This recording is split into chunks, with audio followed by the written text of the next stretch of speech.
Welcome, friend. A question you probably have by now is what to do during periods of price consolidation. And of course, I'm talking about these price patterns: downtrend continuation, downtrend reversal, uptrend continuation, and uptrend reversal. And I'm referring to these stale periods in here. Let's look at some examples. Downtrend continuation, there's the price consolidation I'm talking about. Downtrend reversal, again, price consolidation. Uptrend continuation, there's the stale period that I'm talking about. And uptrend reversal. Again, the question is, how can I make money during these slow periods if I have a need for speed? And of course, the answer is you can scalp. Now, how to do that? Now, you could do that on the 15-minute chart, but you could also do it by cranking the microscope down to, say, the 5-minute chart and plotting, as I have done here, Bollinger Bands and RSI. And you'll notice in this particular example, price exceeded the upper Bollinger Band, and look at what we have here, an inverted hammer or shooting star exceeding the upper Bollinger Band, all the while RSI went overbought. Good place to go short, because invariably price will retreat to the lower Bollinger Band. Similar idea over here, price exceeded the lower Bollinger Band, all the while RSI went oversold. Good place to go long. Here we have quasi-railway tracks, or tweezers, exceeding the lower Bollinger Band, and again invariably price will pull within the bands and head to the other band. So going short here, going long here, an example of how you can scalp during stale periods of price movement. Here's another example of scalping using pivot points that I talked about earlier.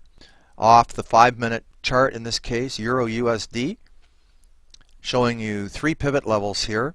One above the central pivot point and one below the central pivot point, M3 and M2. And you'll notice how price meets resistance above the central pivot point and finds support below the central pivot point. Good areas to be looking to go short or long, depending upon where price is. Now, I want you to study this screenshot. And what I'm showing you here is a screenshot of MetaTrader charts. And what I've done is I've resized my charts so that I could show you 6 charts on one screen. Here you're looking at the daily 4-hour, 1-hour, 15-minute, 5-minute, and 1-minute. And I want you to look at these charts and see if you can see something in the form of a good trade. Just let you study this for a bit and then we'll carry on. I should point out that these lines here, the red lines, are the 200 EMA. And I want you to observe price action in relation to that red line in all of these charts and then make a trading determination. Okay, time's up. You'll notice that price was above the 200 EMA on the 4-hour chart, above it on the 1-hour chart, above it on the 15-minute chart.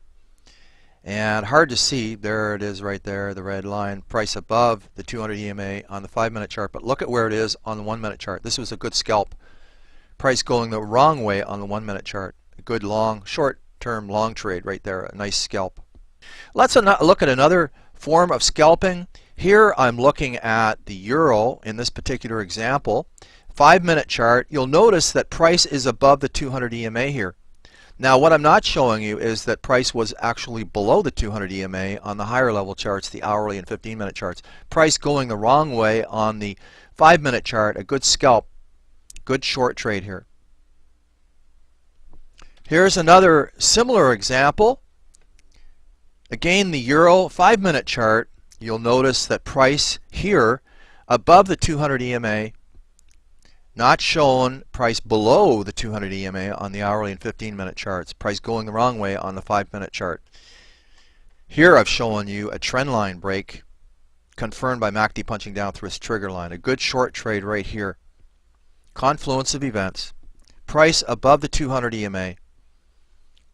Trend line break confirmed by MACD.